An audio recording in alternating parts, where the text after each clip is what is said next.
Hello, class. I just wanted to touch base with you as we go into week 2 and catch up. I know 2 of you have your book. I'm not sure if the third one has her book yet.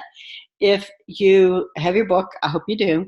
We're going to go ahead and get started with chapters 3 and 4. I want you to skim over chapters 1 and 2 so that you have a foundation of where the author is going with the book. And if you look at page 21 of your book, I'm going to do some referring to the text. We're looking at leadership as dark and light, or shadows and light. If you are a good leader who projects Christ, then you are also shining the light of Christ. If you are a leader who has forgotten their foundation or never had a foundation, then you are easily falling into the trap of dark leadership. And the author talks about toxic or bad leaders. And I have a lot of experience because I'm seasoned, let us say. I'm a seasoned citizen, not a senior citizen, seasoned, that I have dealt with good leaders and I've dealt with toxic leaders. And inevitably, a toxic leader, it catches up with them in the long run. And they may think they're winning, but eventually it does catch up with them. Okay, I'll camera a little bit here. Power. Power has a corrosive effect on people. If power is not handled effectively, and you guys have seen this, it gets people into trouble. And I will give you some examples. In Louisiana, I live right outside New Orleans, in Mississippi, but I grew up in New Orleans. We had, hold on, pause. Sorry about that. You guys didn't have a break. I did. I have 3 dogs, and one of them, the baby, was wanting attention, so I had to take care of my baby. In New Orleans, in Louisiana, we have had governors. Ray Nagin, who was the mayor of New Orleans during Hurricane Katrina. We have had parish officials, the district attorney of the parish where I lived, and now the sheriff of the parish where I lived have all either been indicted or they've been indicted and gone to trial and gone to prison. So you could see how the power, and it was all about power. It was about corruption. It was about bribes. It was about kickbacks. The latest with the sheriff is about sexual abuse. The power just went to their head. These might have been good men to start off with. But once they got into office, something happened. Something happened that changed the way they viewed the world and the way they believed that they could behave. And that's what we're looking at here, staying grounded and staying rooted in your foundation so that when you do have power, you use it appropriately and correctly through the guidance given to us by God and Jesus through the Bible.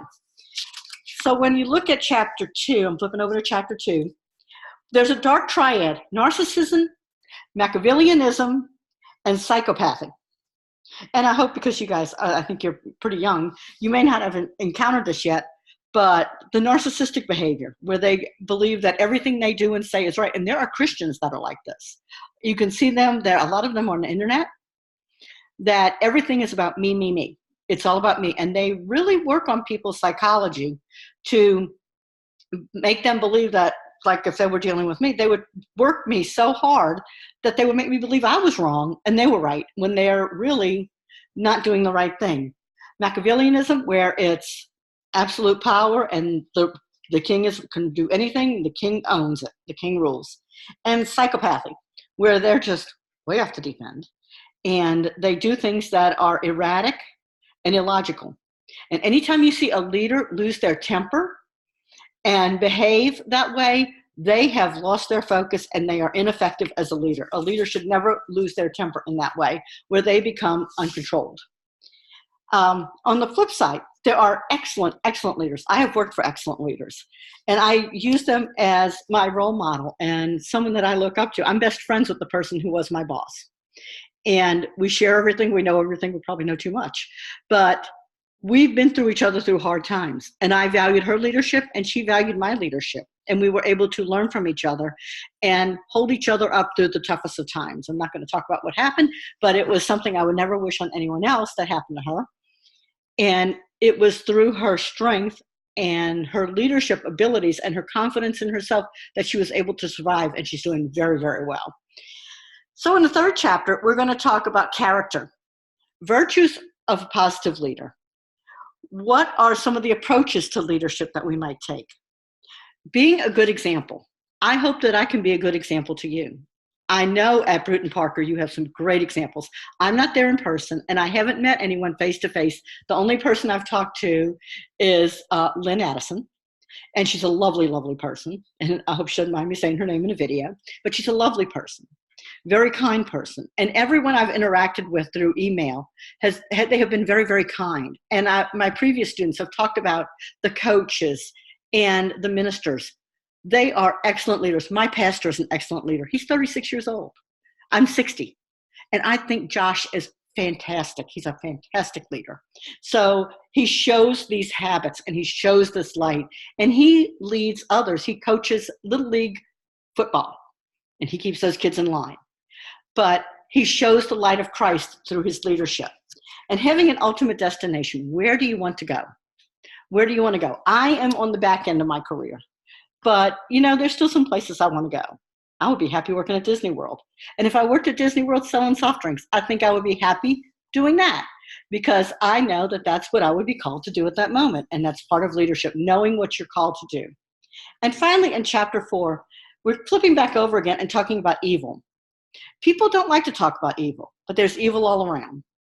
And it can be small things or it could be big things. But it also talks about forgiveness. We are called upon to forgive 70 times 7 and even times 70 times 7 again.